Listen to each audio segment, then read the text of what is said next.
नमस्कार बच्चों, SVM senior secondary school की ऑनलाइन क्लास में आपका स्वागत है। जियोग्राफी क्लास 11th अध्याय 1 पृथ्वी की उत्पत्ति एवं विकास के बारे में अपने पढ़ रहे थे। हमने पृथ्वी उत्पत्ति के आरंभिक सिद्धांत और बिग बैंग सिद्धांत के बारे में चर्चा कर ली थी। आज का अपना टॉपिक है तारों का निर्माण, यानी ये जो तारे हैं इनका निर्माण किस प्रकार हुआ। आज अपने तारों की जो संरचना है, तारों का जो निर्माण है, उससे संबंधित जानकारी हासिल करेंगे।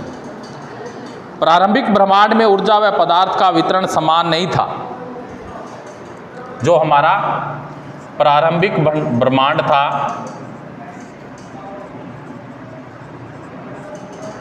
उसमें ऊर्जा पदार्थ इन दोनों का क्या था, असमान वितरण था।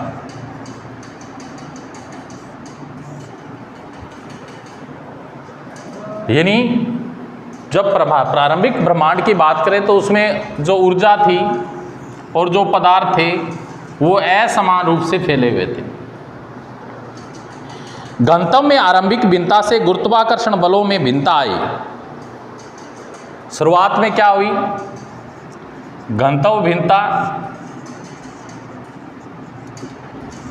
घनत्व भी क्या था, असमान था। इस कारण क्या आई, गुरुत्वाकर्षण बल है उसमें भी क्या आई, भिन्नता आई। ठीक है, जिसके परिणाम स्वरूप पदार्थ का एकत्रण हुआ। फिर क्या हुआ, जो पदार्थ थे उनका एकत्रण हुआ। पदार्थ, सभी पदार्थ जो एकत्रित हुए घनत्व भिन्नता और गुरुत्वाकर्षण बल की भिन्नता के कारण। ठीक है, अनेक पदार्थ क्या है, उनका एकत्रीकरण हुआ। यही एकत्रण आकाश गंगाओं के विकास का आधार बना। इसी से क्या है, आकाश जो गंगा है के विकास का आधार, इसी से आकाश गंगा के विस्तार हुआ। आकाश गंगा के विस्तार की शुरुआत हुई।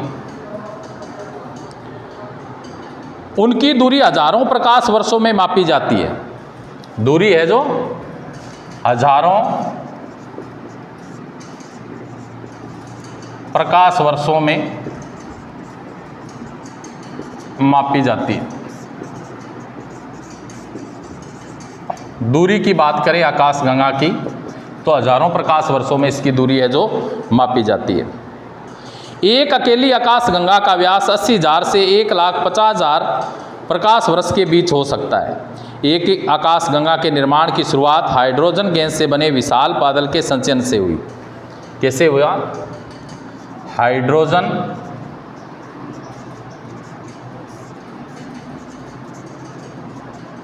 गैस से बने विशाल बादल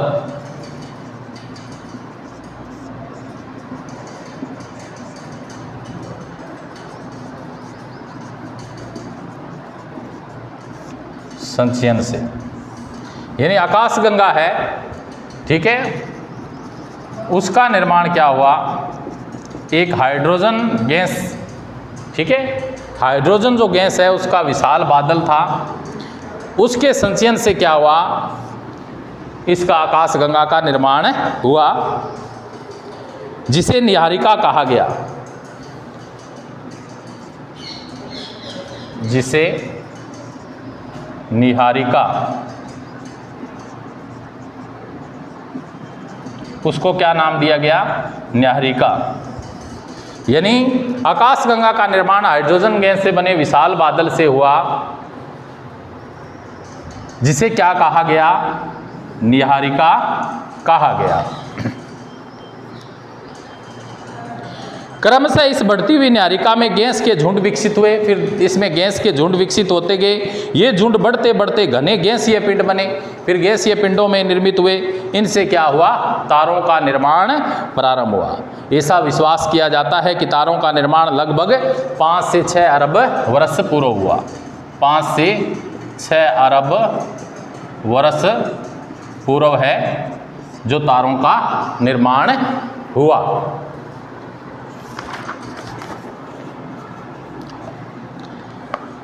प्रकाश वर्ष पे चर्चा कर लेते हैं। प्रकाश वर्ष लाइट ईयर समय का नहीं वरन दूरी का माप है। किसका माप है? दूरी का माप है। हजारों प्रकाश वर्षों में दूरी मापी जाती है आकाशगंगा की। प्रकाश की गति 3 लाख किलोमीटर प्रति सेकंड है, यानी 1 सेकंड में क्या है, 3 लाख वर्ग किलोमीटर दूरी तय करती है। कि 1 साल में प्रकाश वर्ष जितनी दूरी तय करेगा वह 1 प्रकाश वर्ष होगा। 1 वर्ष में कितनी दूरी तय करता है वो प्रकाश वर्ष कहलाता है।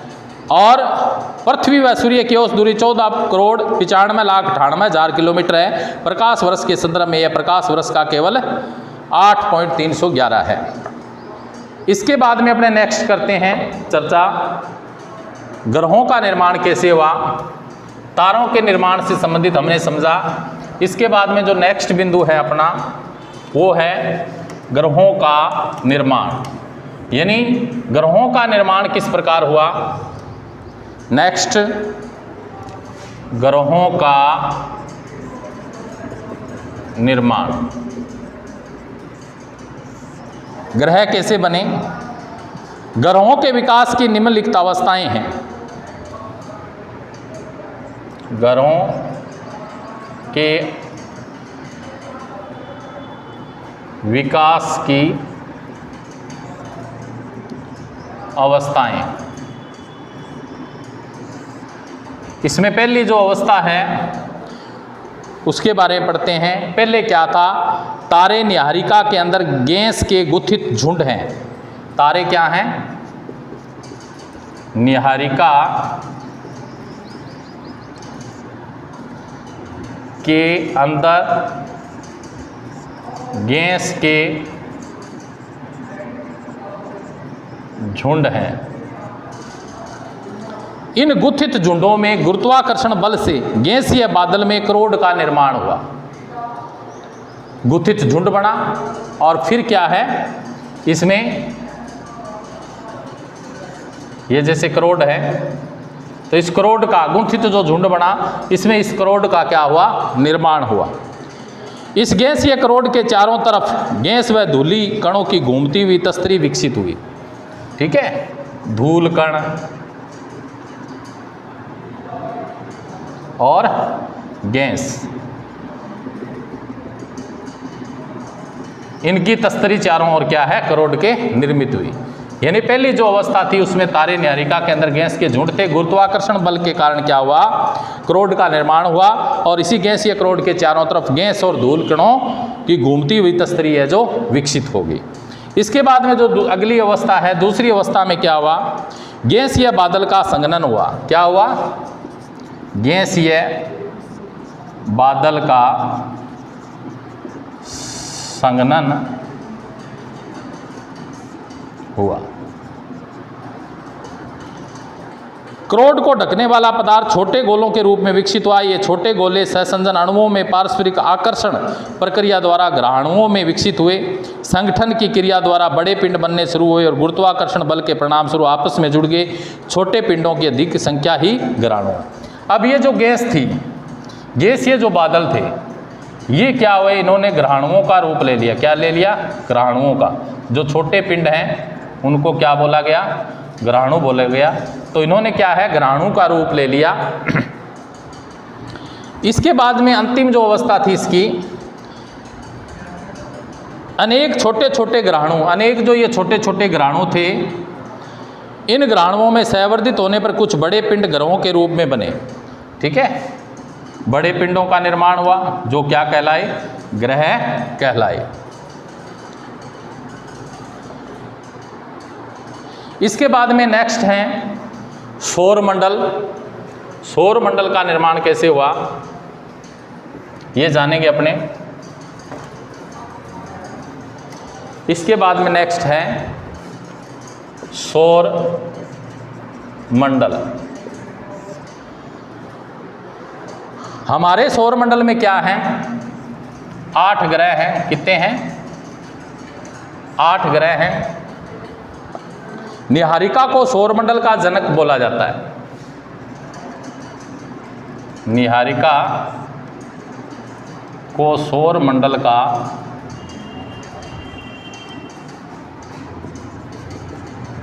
जनक कहा जाता है। यानी निहारिका से ही क्या है? सौर मंडल का निर्माण हुआ। निहारिका को सौर मंडल का जनक कहा जाता है। उसके ध्वस्त होने व करोड़ के बनने की शुरुआत लगभग 5 से 5.6 अरब वर्षों पहले हुई। वह ग्रह लगभग 4.6 से 4.56 अरब वर्षों पहले बने। हमारे सौर मंडल में सूर्य, तारा, 8 ग्रह, 63 उपग्रह, लाखों छोटे पिंड जैसे क्षुद्र ग्रह, ग्रहों के टुकड़े, धूमकेतु एवं वृत्त मात्रा में धूलिकण व गैस हैं। क्या हैं? हमारे सौर मंडल में सूर्य भी क्या है? एक तारा है। इसके बाद में 8 ग्रह बने, 63 उपग्रह,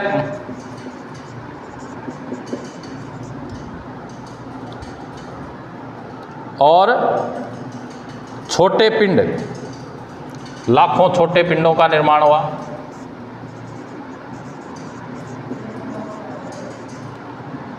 क्षुद्र ग्रह क्या होते हैं? ग्रहों के छोटे छोटे टुकड़े।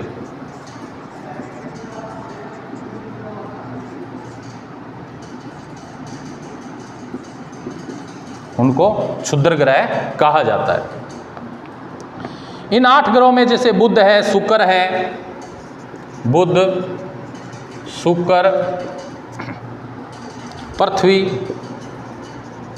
मंगल, ये भीतरी ग्रह हुए। सूर्य व क्षुद्र ग्रहों की पट्टी के बीच स्थित हैं। अन्य 4 ग्रह बाहरी ग्रह कहलाते हैं। पहले 4 ग्रह पार्थिव ग्रह भी कहे जाते हैं। इसका अर्थ है कि ये ग्रह पृथ्वी की भांति ही सेलों और धातुओं से बने हैं। ठीक है, ये जो ग्रह हैं ये भी पृथ्वी जैसे बनी है, चट्टानों से, सेल और धातुओं से बनी है। इस प्रकार ही क्या है? ये ग्रह है जो बने हैं। अपेक्षाकृत अधिक घनत्व वाले ग्रह हैं। अन्य 4 ग्रह गैस से बने वह विशाल ग्रह या जोवियन ग्रह कहलाते हैं। जोवियन का अर्थ है बृहस्पति। ठीक है, जोवियन का अर्थ क्या है? बृहस्पति को जोवियन ग्रह भी कहा जाता है। जोवियन ग्रह भी कहा जाता है। इनमें से अधिकतर पार्थिव ग्रहों से विशाल है और हाइड्रोजन व हीलियम से बना सघन वायुमंडल है। किससे बना है? हाइड्रोजन प्लस हीलियम, इससे बना क्या है? वायुमंडल है। सभी ग्रहों का निर्माण लगभग 4.6 अरब वर्ष पहले हुआ। कब हुआ? 4.6 अरब वर्ष पूर्व इनका निर्माण हुआ। अभी तक प्लूटो को भी एक ग्रह माना जाता है। ठीक है, प्लूटो भी क्या है? एक ग्रह है। प्लूटो भी ग्रह है। अंतर्राष्ट्रीय खगोल की संगठन ने अपनी बैठक अगस्त 2006 में यह निर्णय लिया है कि कुछ समय पहले खोजे गए अन्य खगोलीय पिंड तथा प्लूटो बोने ग्रह कहे जा सकते हैं। हमारे सौरमंडल से संबंधित कुछ तथ्य दिए गए हैं, तो इनको क्या है? बोने ग्रह भी कहा जाता है। प्लूटो को बोने ग्रह भी कहा जाता है। पार्थिव ग्रह जनक तारे के बहुत समीप बने, जहां अत्यधिक तापमान के कारण गैसें संघनित नहीं हो पाई, घनीभूत न हो सकी। जोवियन ग्रहों की रचना अपेक्षाकृत अधिक दूरी पर हुई। सौर वायु सूर्य के नज़दीक ज़्यादा शक्तिशाली थी, अतः पार्थिव ग्रहों से ज़्यादा मात्रा में गैस व धूल कण उड़ा ले गई। सौर पवन इतनी शक्तिशाली न होने के कारण जोवियन ग्रहों से गैसों को नहीं हटा पाई। पार्थिव ग्रहों के छोटे होने से इनकी गुरुत्वाकर्षण शक्ति भी कम रही, जिसके परिणाम स्वरूप इनसे निकली हुई गैस इन पर रुकी नहीं रह सकी। तो प्यारे बच्चों, आज हमने तारों का निर्माण, ग्रहों का निर्माण और सौर मंडल के बारे में अपने चर्चा की। हमने जाना तारों का निर्माण कैसे हुआ, ग्रहों का निर्माण कैसे हुआ, सौर मंडल में हमारे कौन कौन से ग्रह हैं, उन ग्रहों का निर्माण कैसे हुआ, उसके बारे में हमने चर्चा की। आज के लिए इतना ही, नेक्स्ट कल करेंगे। थैंक्स।